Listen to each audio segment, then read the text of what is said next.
The Popes and the New Year, a time for thanksgiving and hope, as 2026 arrives. The Vatican once again reflects on insights shared by the popes regarding this moment of transition between the close of 2025 and the beginning of a new year. As one year ends and another begins, the Church views this passing of time not merely as a change of dates, but as a moment deeply rooted in the Gospel. This transition connects to periods that are distinct yet inseparably linked. It unfolds along to spiritual paths, gratitude to God for what has been, and confidence in the Lord for what lies ahead. Thanksgiving and hope become essential lenses through which we interpret the year that has passed and prepare to embrace the future. St. John the 23rd, on building a house that does not collapse, turning one's gaze to the future, also means looking at those who accompany our existence: family, colleagues in the workplace, our neighbors.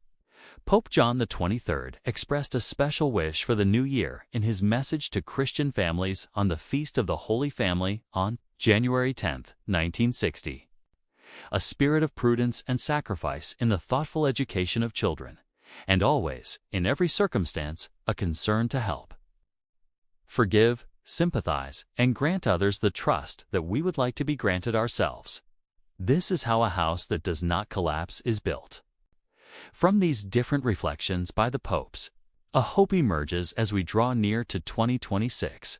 May the new year be a time for all to build a house that does not collapse, despite the wounds and uncertainties of life. Despite the horrors of war that still shake the human family in various and too many regions of the world.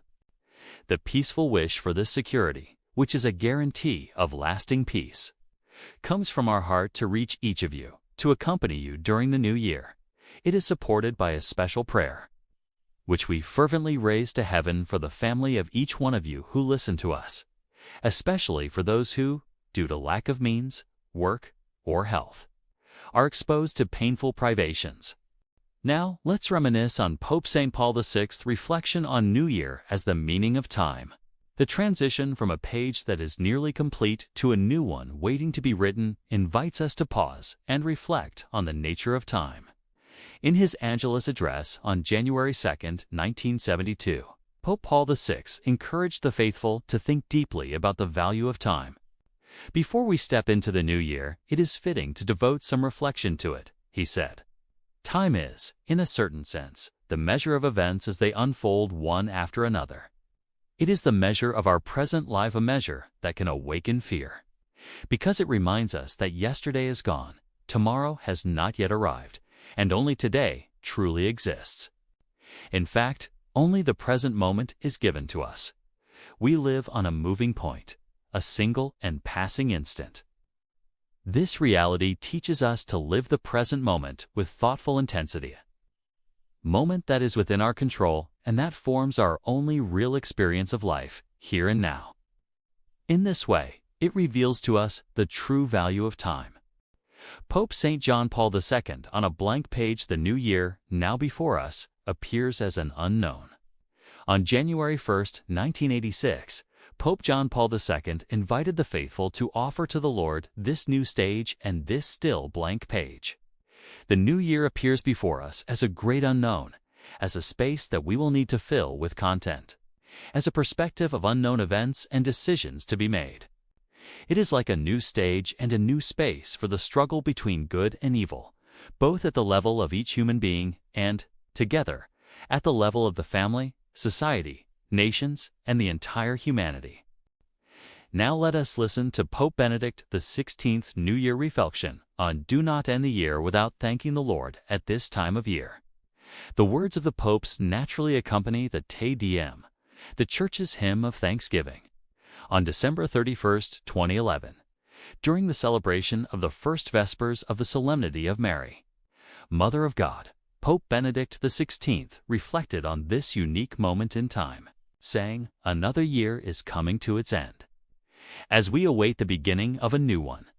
This moment of expectation, marked by hopes, desires, and anticipation, cannot be separated from praise and gratitude to the Lord." As he explained, The Church reminds us that the year should never conclude without offering thanks to God for all the gifts received. In God, our final hour must find its completion, the final hour of time and of history. To lose sight of this ultimate purpose of our lives is to fall into emptiness, to live without true meaning. For this reason, the Church places upon our lips the ancient hymn Te Deum, a prayer enriched by the faith of countless Christian generations. Through it, believers lift their hearts to God, trusting that every life rests securely in the merciful hands of the Lord. Pope Francis, recovering kindness to write on this blank page, we must first draw from the treasury of virtues. One of these virtues, highlighted by Pope Francis on December 31, 2022, has the power to humanize relationships and dissolve indifference. Dear brothers and sisters, I think that retrieving kindness as a personal and civic virtue might help a great deal to improve life within families, communities, and cities. For this reason, as we look to the new year as the city of Rome, my wish for all of us who live here is that we might grow in this virtue, kindness. Experience teaches that kindness, if it becomes a style of life, can create a healthy living together. It can humanize social relationships, diffusing aggression and indifference. Pope Leo XIV on the insight to continue being pilgrims of hope. The beginning of 2026 also marks the conclusion of the Holy Year centered on hope. This virtue is not a door that closes, as hope does not die, and it is generative, emphasized Pope Leo XIV during the Jubilee audience on December 20, 2025. The Jubilee is coming to an end. However, the hope that this year has given us does not finish. We will continue to be pilgrims of hope. We heard from St. Paul, "For in this hope we were saved," RM 8:24. Without hope, we are dead. With hope, we come to the light. Hope is generative. Indeed, it is a theological virtue, that is, a strength of God, and as such, it does not kill, but gives birth and rebirth. This is true strength. What threatens and kills is not strength. It is arrogance. It is aggressive fear. It is evil that does not generate anything.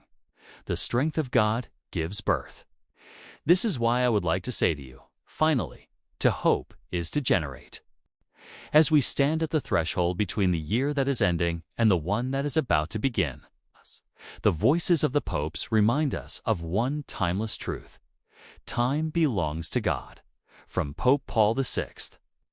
We learn to pause and give thanks, recognizing that every grace of the past year, even its trials, has shaped us for deeper faith.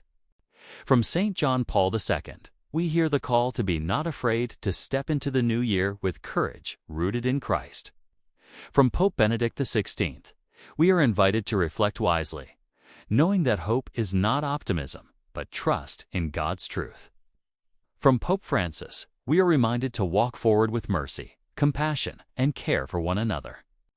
And from Pope Leo XIV, we are called to embrace the future with renewed faith, seeing uncertainty, not as fear, but as space for God to act. As 2026 approaches, the Church teaches us to live this sacred transition with two spiritual keys: gratitude for what has been, hope for what is to come. May we thank God for every lesson of 2025, and entrust every unknown of 2026 into His loving hands. This is how the Church enters a new year, not with anxiety, but with faith, not with fear, but with hope. Thank you for being part of FaithHacksTV, where we live faith that works in real life. If this reflection blessed you, like, share, and subscribe, and let us walk into the new year together, trusting the Lord of time. Happy New Year, and may God bless your journey ahead.